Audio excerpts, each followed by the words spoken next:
مفتی street Saharanpur UP کی یہ کتاب ہے، تو اس کے اندر صفحہ نمبر جلد نمبر 2 صفحہ نمبر 242 پہ لکھتے ہیں کہ ایک بار ارشاد فرمایا رشید احمد صاحب گنگوہی نے کہ حافظ ضامن علی جلال آبادی کیونکہ سہارنپور میں ان کی رنڈیاں مرید تھیں. اب آپ تو نہیں نہ کہہ سکتے کہ رنڈیاں کیسے مرید ہوتی ہیں. جتنی رنڈیاں ہیں، دیکھیں بات بڑی کڑوی ہے لیکن موقع آیا ہے بول رہا ہوں، سب اہل سنت والجماعت ہیں، ٹی ٹی ایس. ہاں، جتنی طوائفیں رنڈیاں ہیں سب اہل سنت ہیں ہمارے ملکوں کی، چاہے وہ پاکستان کی، بنگلہ دیش کی، چاہے وہاں کی. سب جو مسلمان ہیں اپنے آپ کو کہتی ہیں نا، وہ سب ٹی ٹی ایس ہیں، اہل سنت ہیں. سنیں، اسی اور ان میں دیوبندی بھی ہیں. دیکھو کیوں کہتے ہیں حافظ جلال آبادی کی سہارنپور میں رنڈیاں مرید تھیں. ایک بار یہ سہارنپور میں کسی رنڈی کے مکان پر ٹھہرے ہوئے تھے. اب آپ سے میں پوچھوں کہ یہ پیر آتا تھا تو یہ رنڈیوں کے گھر پہ کیوں رہتا تھا؟ کیوں رہتا تھا کجڑیوں خسریوں کے گھر؟ اس کو کوئی مہذب پاک گھرانہ نہیں ملتا تھا؟ رنڈیوں کے گھر میں یہ دیوبندی پیر کیا کرتا تھا؟ پوچھو ذرا ہمارے تبلیغی جماعت دیوبند کے لوگوں سے جنہوں نے اس کتاب کے اندر یہ واقعہ لکھا ہے کہ یہ، اور پھر یہ جو بیعت لی ہوئی تھی رنڈیوں نے، دیوبندیوں کے ہاں تو یہ عقیدہ ہے کہ بغیر شوہر کی اجازت کے عورت کسی کو اپنا پیر نہیں بنا سکتی. تو یہ جو رنڈیاں تھیں، سوال یہ ہے یہ کس کی اجازت سے حضرت کی مریدنیاں تھیں؟ ایسا تو نہیں کہ سب کے شوہر شوہر نامدار اکلوتے شوہر تھے. ہو سکتا ہے کیونکہ کتوں کے بھیڑ میں کتا ہی جا کے بیٹھتا ہے، انسانوں کے بھیڑ میں انسان آتا ہے، اور رنڈیوں کے بھیڑ میں بھڑوے اور دلال ہی جاتے ہیں.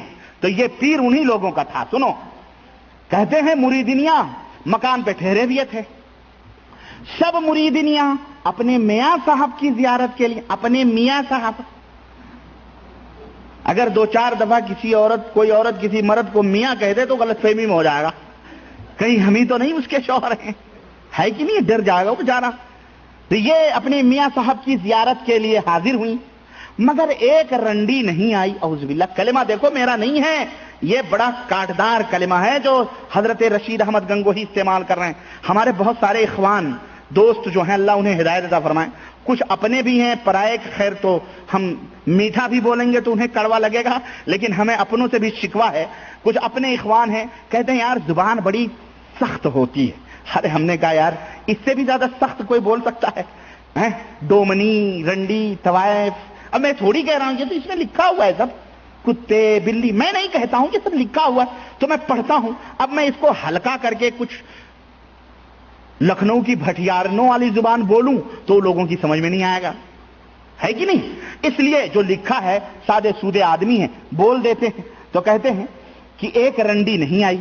میاں صاحب بولے فلانی کیوں نہیں آئی؟ ماشاءاللہ. اور ماشاءاللہ کیا حضرت کو باقاعدہ حفظ ہے، رہی ہوگی چلبلی کوئی، جبھی تو یاد تھی دل کے گوشے میں، کہیں اتنے بے قرار ہو گئے یہ کہ اب فلانی کیوں نہیں آئی.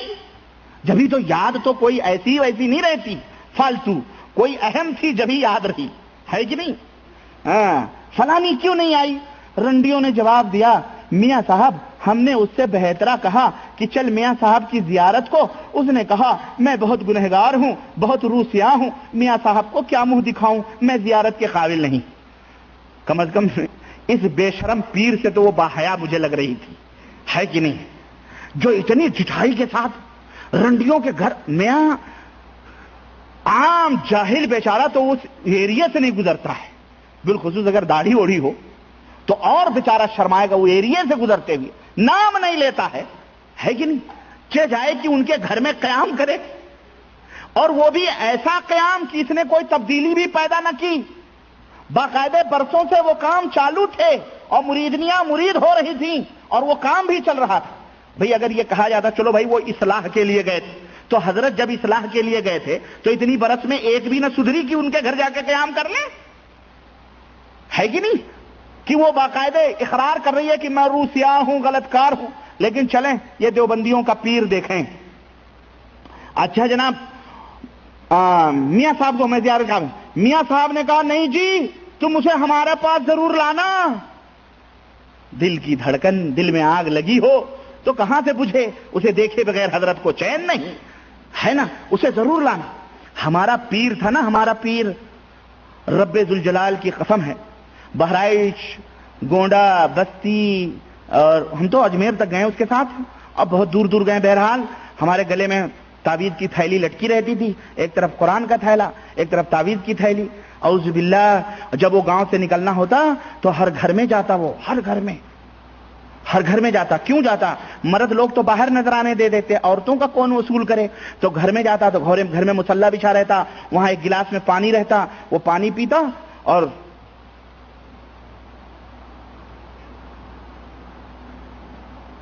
ایسے ایسے دعا کرتا. اور مریدنیاں جب تک تولیہ ہاتھ میں چوم چاٹ کے اور صدری یہاں رہتی، اسی میں صدری کی جیب میں پیسے ڈالتی. میں اپنا پیچھے تعویذ وویز لے کے اس کو پیچھے پیچھے رہتا تھا. بھائی مرید کا چیلا ہے نا، مجھے کسی نے نہیں دیا، کچھ معاف کیجیے گا، ہے نا. لیکن بہرحال اب وہ رہتا تھا پیچھے پیچھے. پھر جب ہم دوسرے گاؤں جاتے تھے، اس گاؤں کو چھوڑ کر پورے گھر میں، سب کے گھر میں جاتا اصول کر کے. اور جناب کوئی پردہ وردہ نہیں رہتا، کوئی پردہ وردہ نہیں رہتا. ہاں سب باندیاں ہوتی ہیں نا پیر کی، سب باندیاں ہوتی ہیں، لونڈیاں ہوتی ہیں، یہ آزاد ہیں بیچاری، ہاں سب لونڈیاں ہیں ان کی، نعوذ باللہ. کوئی پردہ نہیں، سب بے پردہ ہو کر کے آتی ہیں، کوئی پردہ نہیں، پیر ہیں، سب معاف ہے. استغفر اللہ، یہ لونڈیاں ہیں سب. بہرحال جب دوسرے گاؤں جاتے، مغرب کی نماز پڑھ کے جب وہ بیٹھتا تو مجھے بلاتا. بیٹھتا میں تو صدری اتار کے دیتا، لو چونی الگ، اٹھنی الگ، 1 روپے الگ، 10 روپے الگ، 5 روپے الگ. لوگ بیچارے 5 10 پیسے بھی اس میں ہوتے. اب یاد آتا ہے کہ وہ غریب مسکین بیچارے اپنی کمائیاں کس طرح سے ان پیروں کے جیبوں میں ڈالتے ہیں، ہے کہ نہیں؟ تو الگ کر کے سب جوڑ کے گن کے ایک بیگ رہتا تھا، اس میں ڈالتا. صبح پھر کسی کو منی آرڈر کرنے کے لیے وہ پیسہ بھیجتا تھا اس طرح سے. ہاں اپنے پاس ہمیشہ زیادہ نہیں رکھتا تھا، 2 2.5 3 ہزار. اچھا جناب جب وہ پیسے آتے تھے اس میں مدرسے کا بھی پیسہ ہوتا تھا، سب کا پیسہ، تو ہیلا شرعی کرواتا تھا. پتہ ہے ہیلا شرعی کیا ہوتا ہے؟ حنفیوں کا ایک مسئلہ ہے ہیلا شرعی. یہ زکوٰۃ ہے، یہ صدقات ہے، یہ ہے. مولوی کیا کرتا ہے معلوم ہے؟ طلبہ کو بلا لیتا ہے، طالب علم جو ہوتے بیچارے غریب، ان کو کیا ہے، ان کو مسئلہ بتایا جاتا ہے. دیکھو ہمارا مسئلہ حنفی فقہ کا یہ ہے، ہیلا شرعی کروا لو. ہیلا شرعی مطلب یہ ہے کہ یہ پیسہ ہے ہم تمہیں دے رہے ہیں، یہ لے لو. پھر تم لے کر کے جب تم مالک ہو جاؤ گے، جب تمہیں ہم دے دیں گے تو یہ پیسہ پھر ہمیں واپس کر دو، یہ کہہ کر کے کہ حضرت یہ پیسے ہم آپ کو دے رہے ہیں، ہے نا، آپ اپنے لیے بھی استعمال کریں، جہاں چاہیں استعمال کریں. اب ہم آپ کو یہ ہدیہ دے رہے ہیں. کیا دے رہے ہیں؟ ہدیہ دے رہے ہیں. اس کو کہتے ہیں ہیلا شرعی، ہدیہ. اب وہ آتا تھا جب تو طالب علم کو کسی کو جو خاص ہوتا تھا اس کو بلا کے اس کو پورے 5,000 10,000 دے دیتا تھا کہ بیٹا یہ رکھو تم، یہ تمہارا ہے نا. تو وہ سب پتا رہتا ہے کہ کیا کرنا ہے. تو پھر وہ کہتا ٹھیک ہے حضرت یہ ہمارا ہے، اب میں اپنی طرف سے آپ کو ہدیہ دیتا ہوں، یہ ہدیہ ہے، رکھ لیں آپ. اس طرح سے لوگوں کے صدقات اور زکوٰۃ یہ کھاتا ہے. اللہ کی قسم ہے، اعوذ باللہ، استغفر اللہ. اس طرح سے حنفیوں میں ہیلا شرعیاں چلتی ہیں. تو جناب عالی بہرحال اب جیسے احمد رضا خان صاحب نے رنڈیوں کے فاتحے کو بھی قرار دیا نہیں ہیلا شرعی، تو ویسے سمجھ لیجئے. اچھا خیر آگے بڑھتے ہیں. پیروں کی بات آئی ہے، اس طرح عورتوں میں پیر جاتا تھا تو یہاں تو بیٹھ کے مرید کر رہا. بہرحال کہنے لگے جی اسے لے کر آئیں. چنانچہ جناب وہ دوسرے دن وہ بیچاری مرتی نہ تو کرتی کیا، آئی